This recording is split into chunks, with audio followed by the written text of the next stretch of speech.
দ্বিতীয়বাৰৰ বাবে কালি মুখ্যমন্ত্ৰী ডক্টৰ হিমন্ত বিশ্ব শৰ্মা শপত গ্ৰহণ কৰিব আৰু তাৰ পিছতে যিহেতু মন্ত্ৰী কেইবাজনো মন্ত্ৰীয়ে শপত গ্ৰহণ কৰিব আৰু ইয়াৰ ভিতৰতে আচলতে কোনে স্থান লাভ কৰিব চৰ্চা চলি থকাৰ সময়তে যিহেতু মোৰ লগত সুশান্ত বৰগোহাঁই আছে আৰু তেখেতৰ আহোমৰ এজন নেতা আৰু আহোমৰ এইবাৰ তেওঁ থাওৰা সমষ্টিৰ পৰা বিজয় সাব্যস্ত কৰিবলৈ হৈছে তেতিয়া থাওৰা এতিয়া হৈছে পুনৰ সমষ্টি নিৰ্ধাৰণৰ পিছত ডিমৌ সমষ্টিৰ পৰা নিৰ্বাচিত হৈছে আৰু খুবেই চৰ্চা আছে সুশান্ত বৰগোহাঁই এবাৰ মন্ত্ৰী লাভ কৰিব এই মুহূৰ্তত মূলত সুশান্ত বৰগোহাঁই আছে তেওঁৰ সৈতে আমি কথা পাতিবলৈ চেষ্টা কৰিম কেনেকুৱা আশাবাদী মন্ত্ৰীত্বক লৈ আপুনি মন্ত্ৰিত্বক লৈ আমি একেবাৰে আশাবাদী নহয় আৰু আমি মন্ত্ৰিত্বক লৈ পেলাই যোৱা সময়খিনিত আমি আলোচনাও কৰা নাই মাননীয় মুখ্যমন্ত্ৰী ডাঙৰীয়া ভাৰতীয় জনতা পাৰ্টি তৃতীয়বাৰৰ কাৰণে চৰকাৰ ডক্টৰ হিমন্ত বিশ্ব শৰ্মা ডাঙৰীয়াৰ নেতৃত্বত দ্বিতীয়বাৰৰ কাৰণে চৰকাৰ আৰু এই সময়খিনিত আমি ৰাইজৰ যেনেধৰণে কাম কৰাৰ কাৰণে যোৱা সময়খিনিত কথা দিয়া হৈছিলে উন্নয়নৰ কথাবিলাক দিয়া হৈছিলে আমাৰ যিসকল নতুন প্ৰজন্ম উঠি অহা প্ৰজন্ম তেওঁলোকৰ সংস্থাপনৰ কথা কোৱা হৈছিলে সুৰক্ষিত অসমৰ কথা কোৱা হৈছিলে খিলঞ্জীয়া জাতি জনগোষ্ঠী অসমখনত যাতে তেওঁলোকে সসন্মানে জীয়াই থাকিব পাৰে আৰু ভৱিষ্যতৰ অসমখনতো যাতে আমাৰ অনুপ্ৰৱেশকাৰীসকলে যাতে আগ্ৰাসন আমি ৰোধ কৰিব পাৰোঁ এই কথাবিলাক লৈ আমি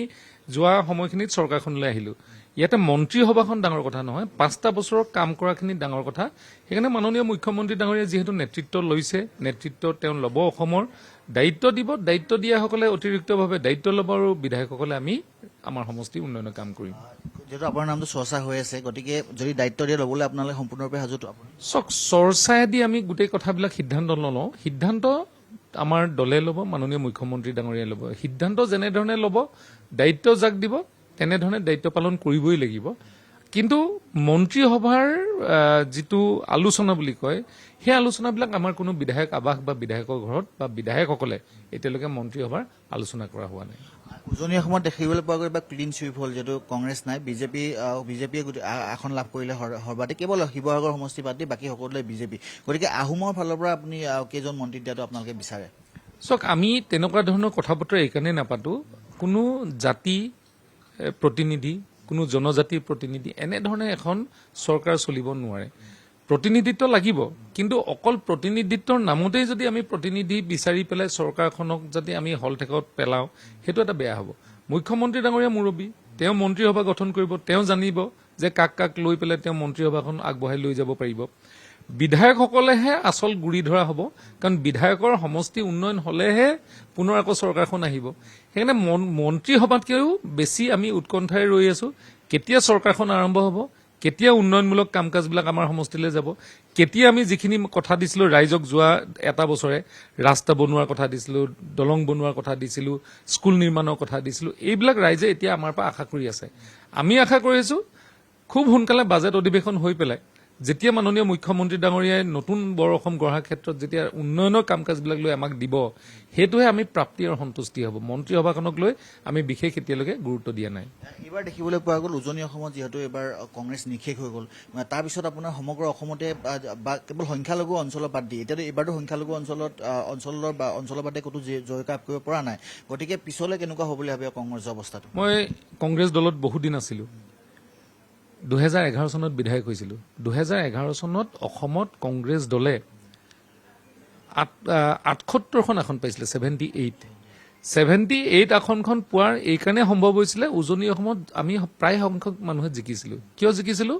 সেই সময়ত কংগ্ৰেছে কৈছিলে যে হু ইজ বদৰুদ্দিন সেই সময়ত মিয়া অঞ্চলত কংগ্ৰেছৰ ভোটৰ সংখ্যাটো একেবাৰে কম আছিলে কিন্তু একেটা দলত তৰুণ গগৈ সেই সময়ত হুইজ বদৰুদ্দিনকৈ অসমীয়া মানুহৰ ভোট ল'ব পৰা সক্ষম হ'ল এতিয়া তেওঁ যেতিয়া পুত্ৰই আমাৰ 19জন বিধায়কৰ ভিতৰত তেওঁলোকৰ 19জনৰ 18জনেই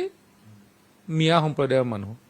আৰু এইখিনি পৰিকল্পনা এতিয়া কৰা নাছিলে সৈয়দ সাদুল্লাৰ দিনৰ পৰাই বাংলাদেশৰ মিয়াসকলক অসমৰ নাগৰিকত্ব প্ৰদান কৰি তেওঁলোকে সেইসকলৰ ভোটেৰে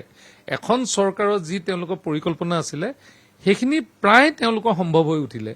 আৰু সেইকাৰণে তেওঁলোকে সেই অঞ্চলৰ মানুহৰ ভোট পালে সেই অঞ্চলৰ মানুহৰ বিধায়ক হ'ল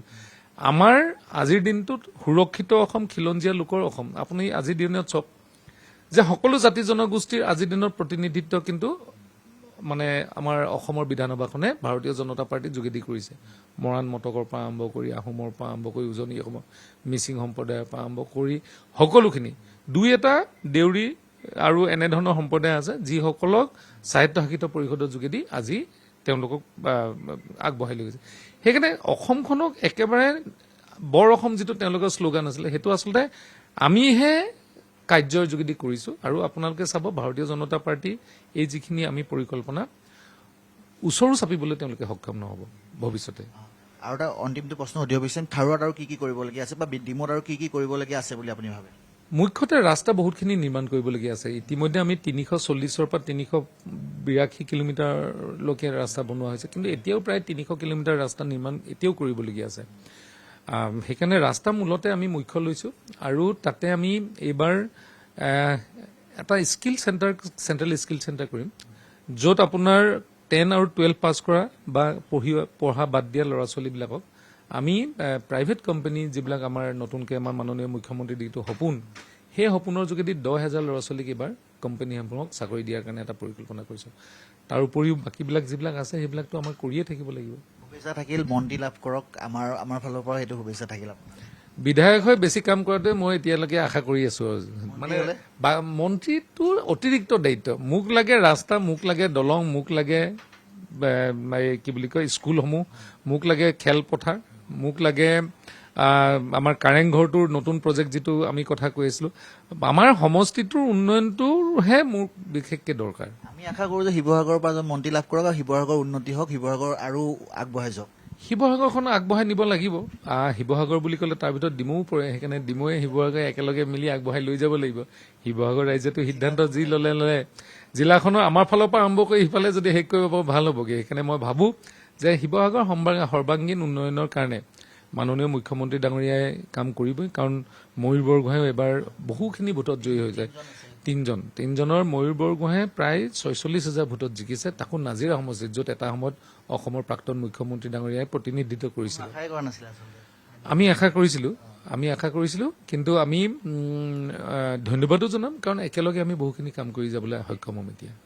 ধন্যবাদ জ্ঞাপন কৰিছে এয়া আছিল সুশান্ত বৰগোহাঁই আৰু মন্ত্ৰীত্বলৈ চৰ্চা হৈছে আচলতে সুশান্ত বৰগোহাঁই মন্ত্ৰী সভাত স্থান লাভ কৰিব বুলি কিন্তু এই স্থান লাভ কৰে নে নাই আমি কিছুমান পিছতে গম পাম কিন্তু তেখেতৰ যথেষ্ট পৰিকল্পনা আছে কি পৰিকল্পনা ল'ব তেওঁ এই মুহূৰ্তত প্ৰকাশ কৰিলে আৰু আমিও আশা কৰিছোঁ সুশান্ত বৰগোহাঁই মন্ত্ৰী লাভ কৰি তেওঁ কাম কৰি আগবাঢ়ি যাওক